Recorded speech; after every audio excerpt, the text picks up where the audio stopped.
Oke, assalamualaikum warahmatullahi wabarakatuh. Selamat pagi para bisnis. Oke, hari ini ya, lo akan gua temuin sama seorang pebisnis. Bisnis apa? Ini lo lihat ya, kedai soto Banjar Ding Sanak. Cita rasa soto ayam khas Banjar Kalimantan. Rasanya kayak gimana? Masuk aja. Kita kepoin. Oke. Oke. Lo juga bisa di sini ya. Lo bisa makan di sini guys. Bisa di sini. Saya langsung offline di sini. Assalamualaikum. Nah, ini dia nih. Kita masuk ke tempat resto. Ya, resto atau warung nih kita ngomongin? Oh, kedai. Kedai, guys. Ini kedai soto Banjar Ding Sanak ya. Dan ini beserta ownernya Mbak Indah. Iya. Assalamualaikum Mbak Indah. Waalaikumsalam. Oke guys, ini Mbak Indah ya. Nanti lu dengerin aja kita kepo-kepoin apa insight hari ini yang lu dapat dari perjalanan seorang pebisnis Mbak Indah. Mbak Indah, saya boleh duduk ya? Boleh, silakan. Oke.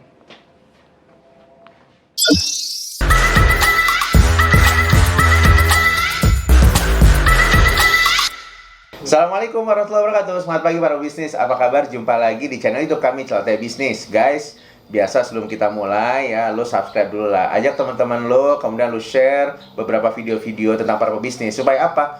Supaya lo dapet pahala juga ya.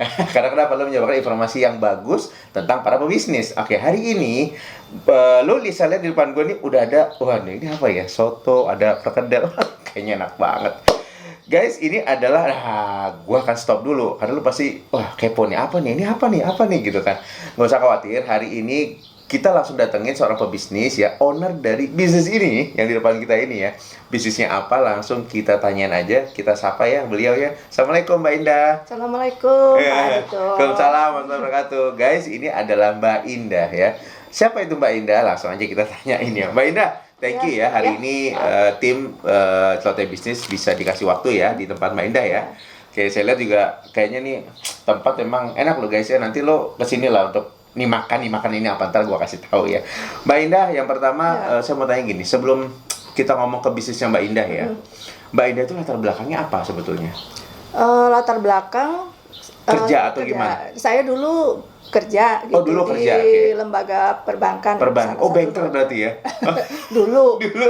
Beberapa puluh Ya, tahun. berapa tahun waktu itu? Waktu itu saya kerja 8-9 tahun lah. 8-9 tahun. Iya. Oke, sebelum memulai bisnis, Iya. 8-9 tahun kerja dulu ya, Iya. Mbak. Oke, guys, jadi ini Mbak Indah ini adalah seorang pebisnis, bankers ya. Oke, jadi bankers itu sama kayak gua juga bankers juga sama ya. Akhirnya gua hijrah ya. Nah, jadi Mbak, sekarang Mbak kan bankers, orang biasa dikasih gaji gitu kan, setiap bulan gitu kan. Nah, pertanyaan saya ketika ingin memulai bisnis ini berarti dimulai bisnis tahun berapa, Mbak? Kalau untuk soto Banjarnya itu memang baru dimulai tahun 2018. Oh, jadi ini namanya soto Banjar. Ya. Nah, guys, nggak penasaran kan? Soto Banjar ya. Oke, soto Banjar 2018. Berarti pertanyaan saya begini. Waktu itu kerja nyari dapat gaji, terus sekarang harus cari gaji sendiri gitu kan. Apa yang terjadi pada saat itu, Mbak? Sebenarnya sih nggak ada masalah ya. Nggak ada masalah? Nggak ada masalah Nggak ada perbedaan karena memang waktu itu kebetulan kan banyak bank-bank yang dilikuidasi ya. Oh, oke. Bank saya termasuk salah satu di antaranya gitu. Jadi siap tidak siap kan saya harus siap. Gitu. Nah, setelah tidak bekerja lagi, saya mencari kesibukan lain gitu. Oke. Saya berusaha buka network di bidang yang lain karena memang saya memutuskan untuk tidak bekerja lagi. Oke. Jadi saya ikut komunitas-komunitas usaha gitu. Saya ikut basar-basar gitu kan. Waktu itu memang masih menjual barang orang lain ya gitu. Jadi masih jadi resellernya dari orang lain ya. Gitu. Itu selama berapa tahun sampai akhirnya saya bisa memproduksi sendiri gitu. Dan memang usaha yang pertama saya geluti itu memang produksi tas. Dan itu yang pertama ya. Dan alhamdulillah memang masih berjalan sampai sekarang gitu. Jadi yang kemudian saya lakukan di tahun 2018 itu ya soto usaha kuliner ini ya gitu, yang sebenarnya juga bukan termasuk pilihan bisnis saya gitu. Kenapa? Karena kuliner itu bukan salah satu pilihan saya untuk usaha gitu. Kenapa, Karena satu, saya itu tidak suka di dapur. Oh, tidak suka di dapur justru ya? ya? Tidak suka di dapur. Maksudnya tidak suka berlama-lama di dapur ya gitu. Karena apa? Karena memang saya tidak hobi masak. Oke, tidak hobi masak tapi sekarang jadi soto Banjar ya. Nah, itu dia. Guys, ini menarik ya. Ntar kita tanya lagi ya, kenapa seorang Mbak Indah yang memang nggak suka di dapur lama-lama ternyata bisa menghasilkan soto Banjar. Dan tadi ingat ya teman-teman yang dengar, jadi Mbak Indah itu ternyata udah punya bisnis. Bisnisnya adalah waktu itu membuat sendiri tas ya Mbak Indah ya.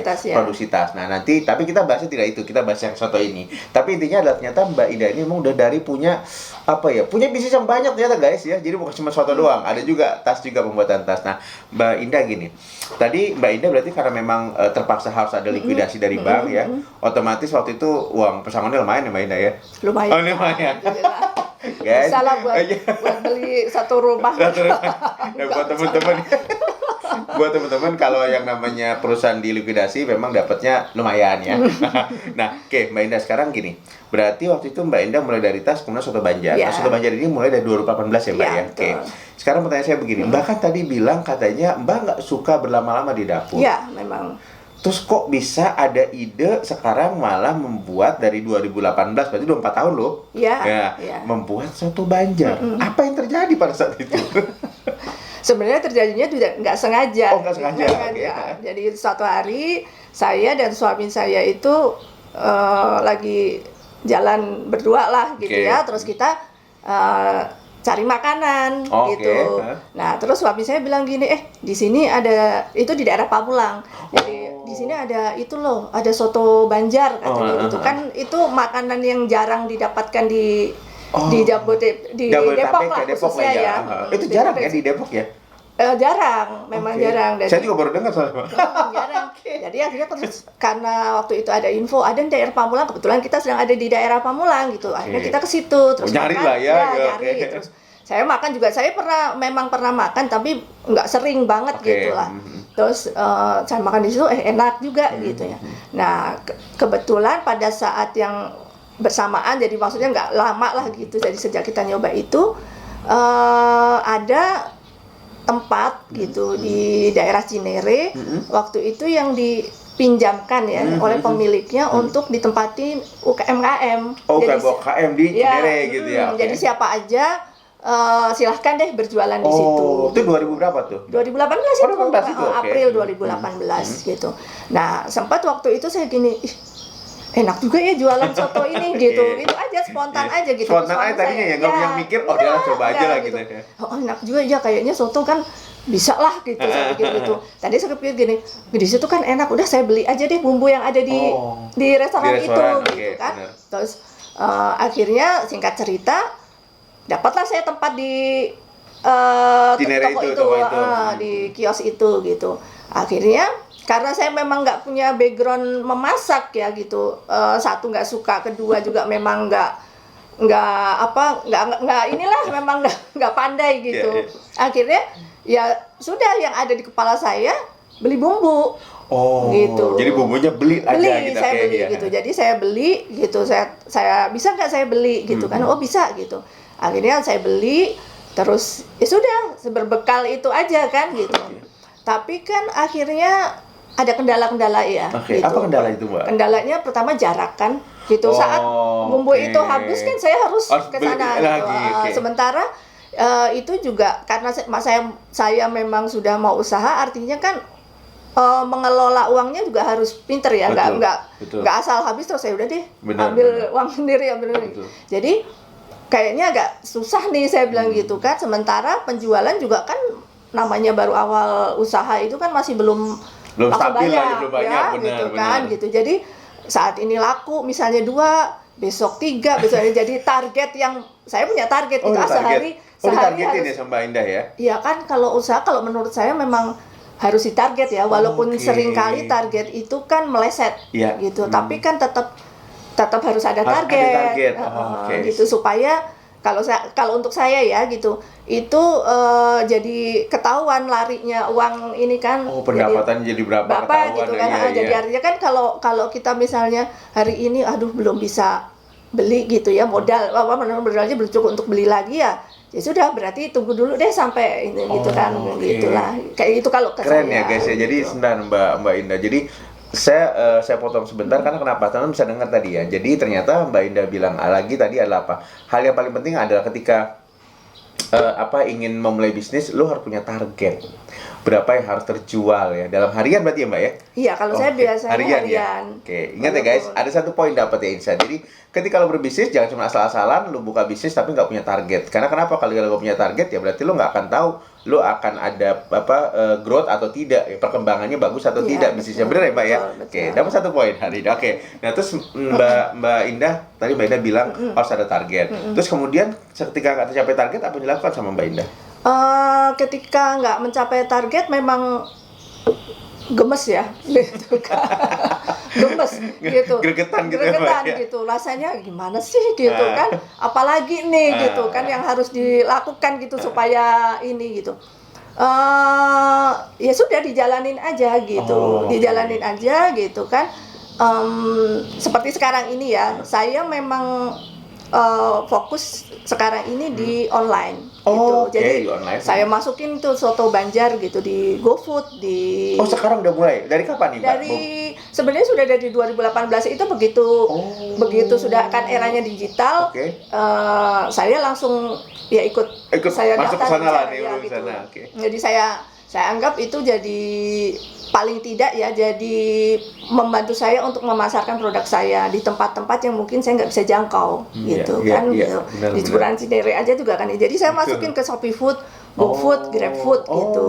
Nah, memang juga feedbacknya nggak langsung kelihatan ya gitu. Apalagi sekarang ini gitu.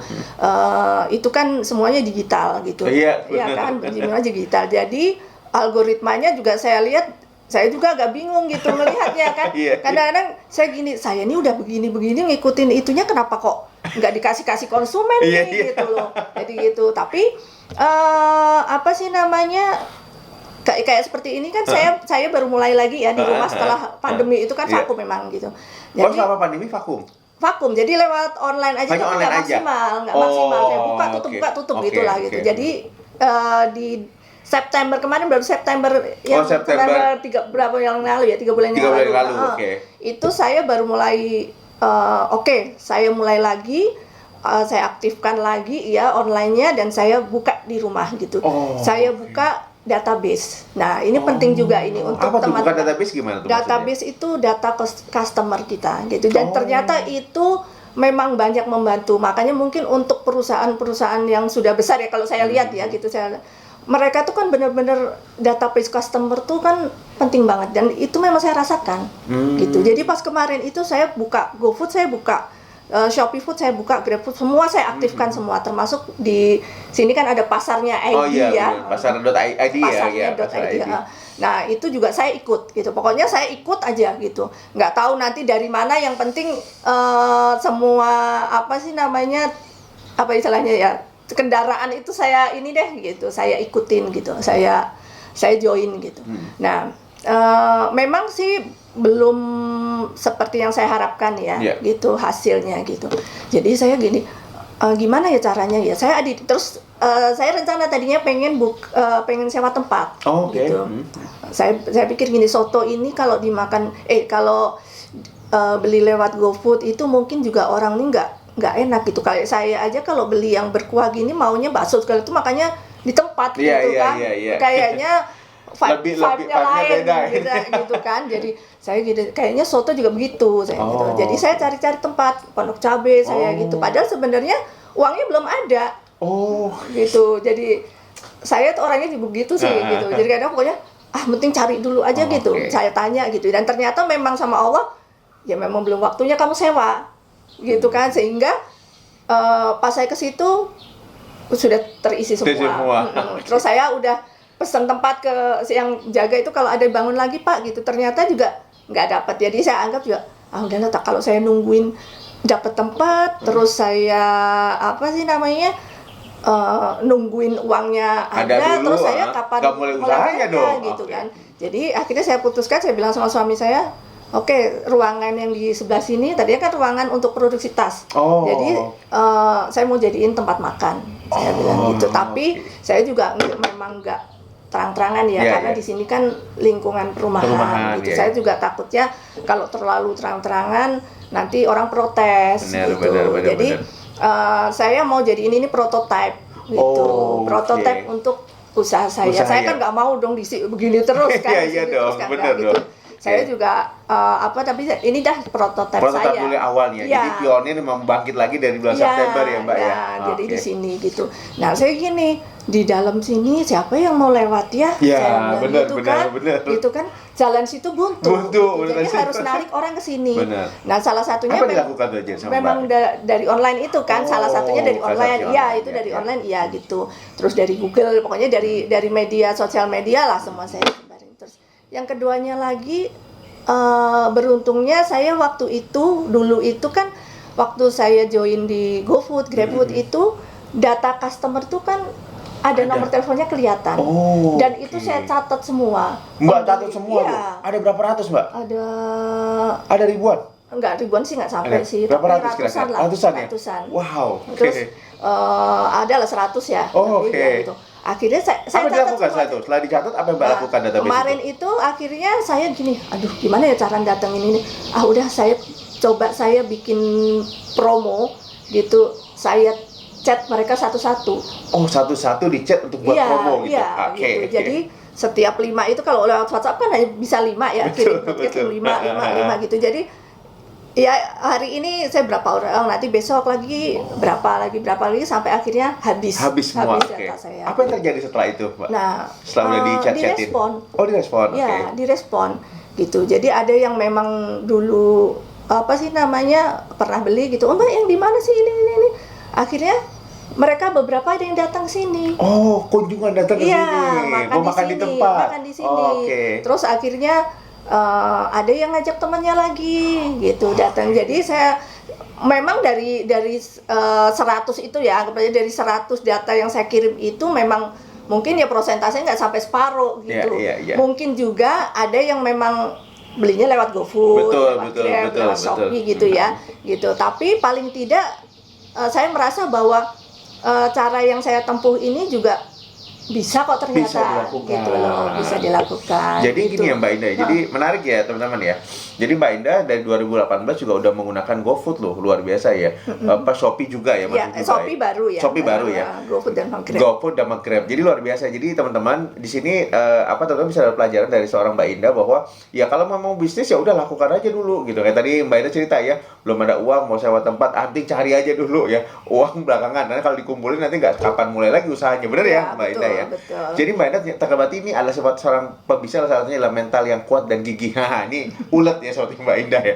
Nah Mbak Indah gini, tadi kan Mbak Indah berarti udah bicara ternyata memang dengan pakai e-commerce, kemudian semua serba by online ya, semua marketingnya ternyata itu memang membantu untuk omset ya, pemasukan omset ya.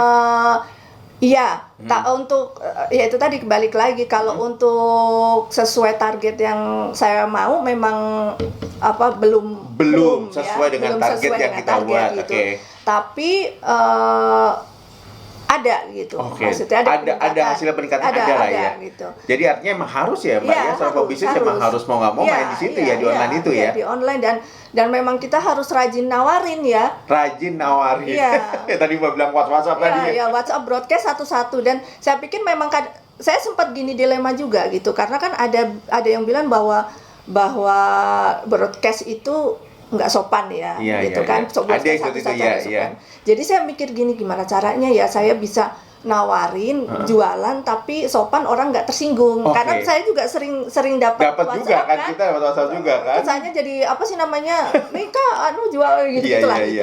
Jadi saya pakai bahasa ya saya minta izin gitu, izin untuk menawarkan. Jadi depannya ada kata izin gitu ya. Saya pokoknya izin untuk menawarkan inilah gitu suatu produk saya. Supaya lebih sopan gitu ya Mbak ya. Dan ternyata memang nggak ada tuh yang apa ngapain sih ini Oh, gitu, marah-marah nggak ada, gitu ya. nggak ada. Oke guys, dapat ya. Jadi Gitu. buat teman-teman yang memang punya bisnis yang online yang memang nawarin ke banyak klien-klien lo database, ingat minta izin dulu. Nah, nanti gue juga penasaran, nanti gue akan minta WhatsApp-nya ke Mbak Indah. Seperti apa sih ya?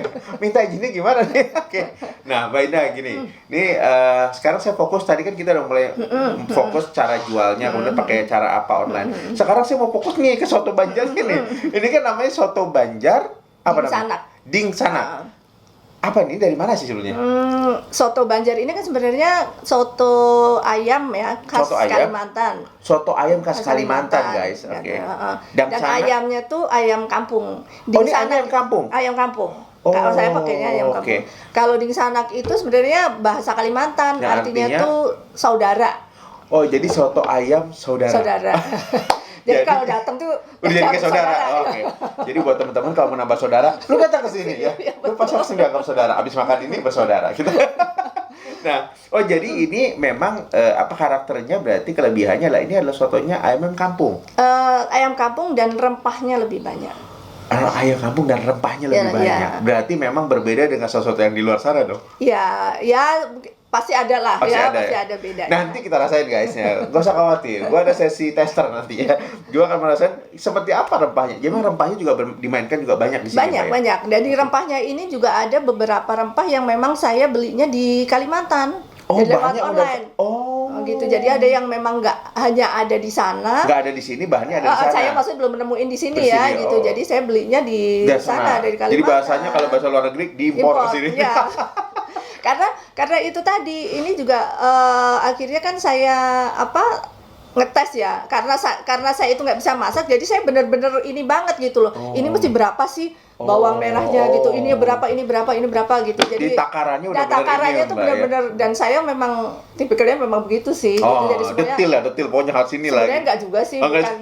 bukan orang itu, tapi karena saya sih balik lagi karena saya memang nggak bisa masak gitu. Jadi kayaknya kalau misalnya saya mesti nambah tuh saya juga mesti tahu nambahnya tuh berapa banyak sih. Jadi oke. nggak, kalau orang udah pinter masak kan Ada terasa juga ya, Mbak, feelingnya ya. ini kan nggak saya coba sampai akhirnya saya ketemu satu resep dari YouTube juga saya cari di sini, saya kombinasi ini sampai akhirnya ketemu. Dan apa sih namanya, rempahnya memang ya saya sendiri mungkin juga nggak usah pakai itu nggak apa-apa, tapi kalau buat saya sendiri kayaknya saya lebih serk lah gitu, karena saya kayaknya bawa kurang, nama kan? Kalimantannya. Iya, jadi memang harus ada khasnya itu Iya. ya, Mbak. Mbak Indah, sekarang saya mau tanya, ini dalamnya ini ada apa aja sih campurannya ini?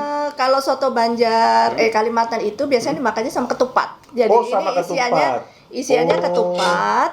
Oh, ya ada ketupatnya guys, ada ketupatnya. Ya, soun, Soun, terus suwiran ayam kampung, suwiran ayam kampung, telur rebus, telur rebus, perkedel kentang perkedel tambah kentang. campur singkong, tapi kalau ini. Oh, ini pakai kentang sama singkong? Ya, tapi proporsinya lebih banyak kentangnya. Kentangnya, Singkongnya hanya untuk hanya buat ngagetin aja. Oh, oke. Guys, ini gua aja ngeliatnya udah lapar ya. Karena jangan makan siang juga. Tapi nanti gua rasanya apa bener rempahnya itu terasa. Terus kemudian ayam kampungnya juga ya tadi yang dibilang sama Mbak Indah ya. Ntar kita lihat bedanya apa ya dengan soto-soto yang di luar sana yang lain. Nah, Mbak Indah, artinya kalau soto ini Mbak Indah rencana 5 tahun ke depan ya kan, namanya bisnis kita punya target ya. Betul. Mbak mau dibuat seperti apa nih bisnis dari soto Banjar Diksana ya? Ding sana. Oke, Ya. maaf. Pak. Kalau ngomong 5 tahun ke depan, saya pengennya sudah punya roastan sendiri ya. Tempat makan sendiri. Gitu Oh, ya. oke. Rencananya di mana, Mbak? Rencananya ada rencana itu? Kalau rencana sih masih seputaran Cinere aja. Oh, Mungkin oke. pengennya sih di daerah Pondok Cabe sih. Amin, pengennya. kita doakan Amin, deh guys, amin. kita doakan sebelum 5 tahun nih Amin. soto Banjar udah ada langsung ya. Nanti kita datengin lagi ya. Oke. Dan 5 tahun mau seperti itu ya? Ya, seperti itu, karena saya pikir kan kalau di agama saya ya gitu kan, kita itu kan kalau kita usaha gitu itu sebenarnya kan bermanfaat buat orang lain gitu. Dan Betul, saya merasa kalau saya lakukan semuanya sendiri mungkin manfaatnya baru buat saya dan Keluarga aja kali ya? saya dan buat keluarga makan dan aja yang ya? makan gitu ya. Tapi kalau saya punya tempat makan sendiri gitu, berarti kan saya harus mempekerjakan orang lain, nambah gitu, lagi karyawan. dan Oke. dan ini juga ya, eh, semua apa namanya untuk membuat ini nih semuanya saya terukur karena itu tadi Mbak kembali dari saya nggak bisa masak kan, jadinya semuanya tuh saya timbang sampai ke ayam suwiran itu juga. Dan harus berapa gram gitu. Berapa gram itu memang saya packing satu-satu bumbunya itu juga. Nah gitu. itu yang membuat jadinya nih pasti spesial guys ya. Semuanya ditimbang loh guys ya. Iya, perkedel pun saya timbang gitu. Jadi semuanya saya timbang. Jadi perkedel ditimbang, ayam ditimbang, soun ditimbang. Ya, gitu. Tapi pasti satu ya guys yang nggak ditimbang. Orang yang makan pasti nggak ditimbang karena keberatan timbang. Oke, Mbak, jadi luar biasa ya. Jadi Mbak Indah ini membuat ini begitu apa ya, seleranya tuh begitu menurut Mbak Indah jadi perfect lah ya. Jadi mungkin sesempurnanya yang Mbak ya, lakukan menurut gitu saya, menurut Mbak ya, Indah menurut ya. saya. Oke, nah sekarang gini Mbak Indah. Jadi Mbak Indah rencananya memang mau membuat ada outlet lah tempatnya. Tapi ada rencana untuk mungkin 5 tahun kemudian punya franchise nggak sih dari Soto Banjar ini? Kalau untuk itu sih belum ya. Oh, belum ya. Okay. Belum maksudnya belum sampai ke situlah gitu. Saya pikir kalau orang tuh kalau punya franchise, saya juga pernah ikut beli franchise BO ya, BO ya Bisinopolis. Itu pemilik BO itu juga harus siap gitu kan, nggak sekedar dia punya produk dia jual terus orang beli sekian juta gitu, terus ini dia kan harus maintain juga, maintain si orang yang beli BO-nya dia yang mungkin speednya nggak sama gitu dan gitu. Jadi saya melihat sih belum saya dulu kesana ya. gitu, belum jadi yang penting sekarang gimana fokusnya bisa mempunyai outlet dulu ya Mbak ya. Oke guys, kita doakan ya guys, semoga dia ada tempat restoran sendiri untuk Soto Banjar. Ding sana ya, Ding Sanak pakai sanak Ding Sanak. Oke, nah sekarang Mbak Indah selanjutnya gini, saya mau tanya Mbak Indah sudah merasa sukses belum saat ini? Kalau ukuran sukses itu kan mungkin pencapaian ya kalau buat saya ya gitu, pencapaian kalau untuk pencapaian yang target yang jangka panjang mungkin belum lah, belum gitu. Tapi pencapaian untuk bahwa saya bisa melakukan hal-hal yang tidak saya lakukan sebelumnya dan bukan keahlian saya juga. Itu sudah salah satunya. Sukses, dan tadi Mbak bilang juga Mbak mau mempekerjakan orang lain menambah manfaat, itu juga sukses juga ya Mbak? Iya, makanya itu kan juga satu target ya, pencapaian kan gitu. Jadi harusnya kan sukses itu seperti apa sih, mungkin tiap orang beda-beda ya Mbak ya gitu. Guys lihat ya, jadi kita doakan kalau lu bisnis seperti Mbak Indah tadi bilangnya, ketika lu fokusnya untuk gimana bermanfaat buat banyak orang, insya Allah nanti Allah akan kasih jalannya tuh, kemudahan bener ya Mbak Indah ya. Niatnya itu dulu, jadi jangan niat uangnya dulu di depan, nanti ya kalau nggak dikasih uang terlalu kecewa gitu ya. Oke, Mbak Indah, sekarang kita lanjut ke gini. Di luar sana kan orang banyak yang mau berbisnis, anak-anak milenial, anak kolonial, anak baby boomer, pokoknya semua orang habis mau pensiun dia mau usaha, anak yang habis selesai kuliah nggak mau kerja dia mau usaha gitu kan. Nah Mbak, boleh dong kasih tips, Mbak kan bilang bisnis juga udah dari lama ya, artinya bisnis yang produsen untuk tas juga udah lama ya, dan Soto Banjarnya 2018 gitu ya. Nah Mbak boleh dong sih kasih tips bagaimana teman-teman itu ingin memulai bisnis, apa sih yang dipersiapkan dari awal gitu? Kalau pengalaman saya ya gitu, yang memang tidak ada waktu memulai usaha itu tidak ada background usaha sama sekali, bukan dari lingkungan keluarga yang pengusaha gitu, jadi memang blank gitu. Jadi istilahnya sesuatu yang memang nggak dipersiapkan sebelumnya gitu. Jadi memang kuncinya hanya satu, berawal dari niat. Niat dulu tuh yang satu ya. Niat dulu, karena itu memang terjadi pada saya gitu. Jadi saat karena niat itu akhirnya ya terbuka aja gitu jalannya. Saya juga nggak tahu ya gitu, kok tiba-tiba saya bisa produksi tas gitu, saya bisa usaha Soto Banjar gitu. Sementara itu seperti tas itu juga awalnya kan sama sekali saya dulu nggak juga. Iya gitu. Orang waktu kerja itu saya boro-boro pergi ke Tanah Abang kan nggak pernah. Iya. Pulang kerja mainannya ya ke mall. Ke mall paling gitu ya. Nah itu akhirnya itu jadi tempat yang ini saya ketemu dengan penjahit. Itu semuanya ya nggak tahu saya ya. Maksudnya jalannya seperti diarahin aja gitu sama, padahal ya itu tadi cuma dari niat aja. Jadi gitu. Niat nomor satu penting ya Mbak ya. Kemudian yang kedua setelah itu apa lagi Mbak persiapkan? Setelah niat gitu. Modal perlu nggak sih Mbak sebenarnya saya? Modal itu perlu juga sebenarnya gitu Kalau kan. besar kecilnya gimana? Besar kecilnya tergantung yang dibikin ya, gitu kan, tergantung yang di ini gitu. Jadi artinya modal itu memang penting gitu. Gimana kita bisa memproduksi barang kita gitu kan kalau nggak ada pakai modal gitu. Tapi waktu saya usaha tas itu juga saya kan terima pesanan jadi dari DP uangnya. Oh, jadi PO dulu gitu ya. Oh, jadi kan, waktu itu nggak ada modal waktu itu? Ada modal sedikit atau berapa waktu itu modalnya kalau boleh kalau tahu? modal yang ini ya paling mesin jahit aja saya dari ibu saya. Jadi gitu. kalau modal dikeluarkan sendiri ada berapa jumlahnya mungkin Kalau kisaran? ada yang Di bawah masih- sejuta, dia sejuta Ya atau mungkin saat masih 1-2 jutaan lah. Gitu, 1-2 juta udah bisa memulai bisnis ya? Iya. Oke.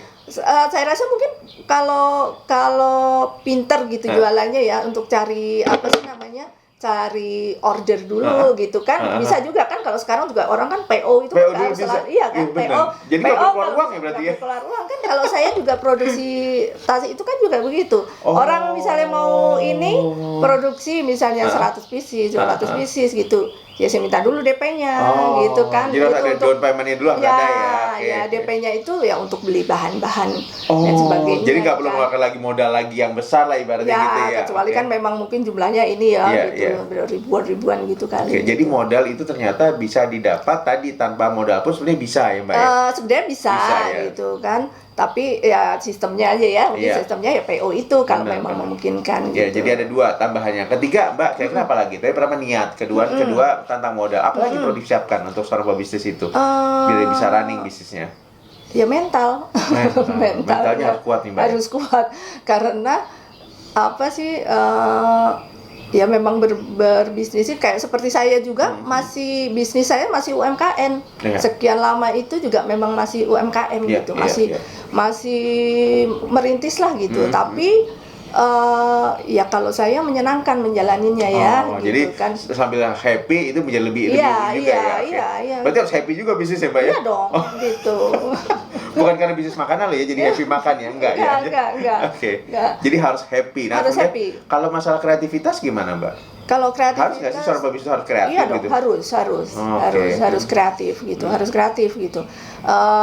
Apa namanya kreativitas itu kan bukan jangan sempit terkotak hanya untuk ngerjain sesuatu yang sifatnya seni ya gitu kan, tapi kan ya banyak hal gitu kan kita harus kreatif gitu. Kalau misalnya kalau kita nggak bisa gini ternyata kita kendalanya di sini, nah gimana caranya gitu kita supaya nggak mikir kendala aja gitu kan, kita harus cari solusi. Kan sekarang juga bisa ngelihat kreativitas dari YouTube juga bisa ya Mbak? Bisa, iya. Sekarang dari buka lebar-lebar ya dari. Betul. Selama nggak malas aja Mbak ya. Betul. Dimudahkan sekarang. Nah satu lagi mungkin kalau misalkan komunitas itu penting nggak sih Mbak? Kalau untuk saya waktu awal itu memang penting gitu karena saya kan membuka pertemanan baru ya istilahnya kan. Dulu saya bekerja baru saya kan dulu bekerja di bidang yang lain dengan yang akan saya gelutin. Jadi kan saya harus bikin pertemanan baru ya kan yang akhirnya yang bisa mensupport apa yang mau saya lakukan gitu. Jadi ya saya banyak dapat teman dari komunitas yang saya ikuti. Berarti itu penting ya Mbak ya untuk mulai bisnis juga, itu penting dan ya. Berkomunikasi dengan orang-orang yang punya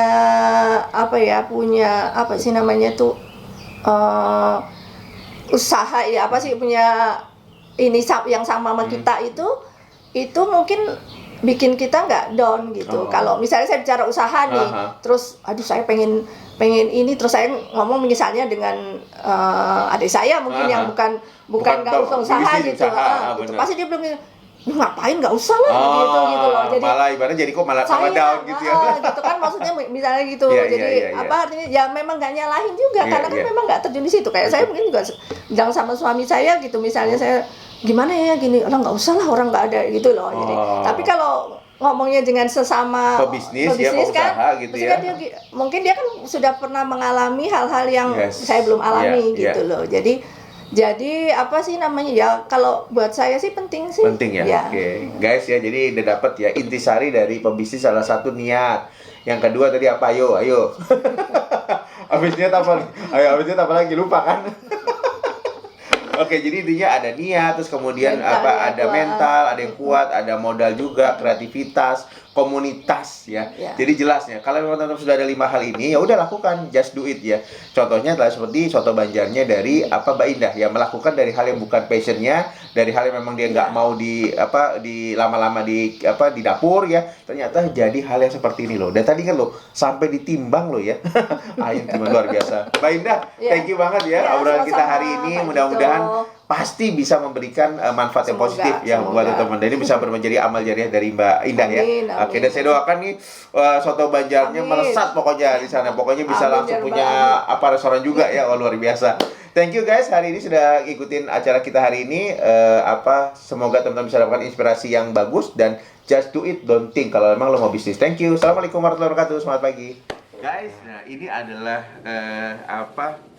segmen yang memang gue suka ya. Bagaimana merasakan dari makanan olahan dari para pebisnis ya. Sekarang ini adalah soto Banjar ya. Soto Banjar Ding Sanak. Bener ya? Dia bener ya Ding Sanak. Ya, ini kita rasain ya. Nih lu lihat ya. Gue mau pakai sambal karena gue bisa pakai sambal guys. Nah ini gue pakai sambal dulu agak banyakan dikit. Nah gue campur ya guys. Kayak dari ini ya.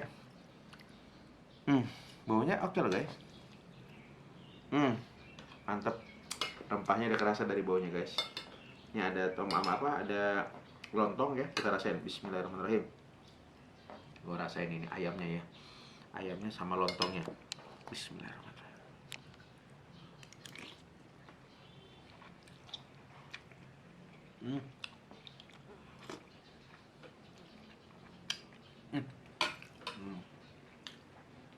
Ayam kampungnya banyak ya rasa.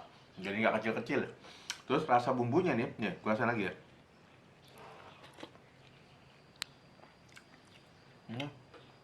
Gua selera ya, ditambah tadi sambal membuat kayaknya mau nambah lagi gue. Jadi buat teman-teman, gue rasain dulu ini belum nih.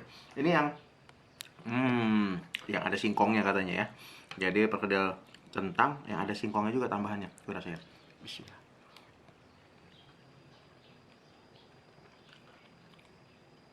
Enak banget, enak. Memang gue juga suka tambah ya. Suka apa? Gue mau lagi. Guys, saran gue, lo cepet aja nanti ada IG-nya di bawah, ada caption. Lo tinggal pesan ya, nanti akan langsung order aja, nanti akan langsung dibalas ya sama Mbak Indah. Pokoknya nanti akan dikirim. Tapi saran gue lo ambil, ini keren lo, enak banget. Lo pakai sambal ini ya. Sambal lu tambahin, bumbunya itu lebih terasa terserah kalau lu mau pakai ini ada kecap segala macam, masing-masing selera ya. Tapi kalau gue pakai ini aja, ini enak bener guys. Emang agak beda dengan ya mungkin beda kan tadi bumbu Kalimantan tadi ya. Coba gue rasain lagi. Bismillah.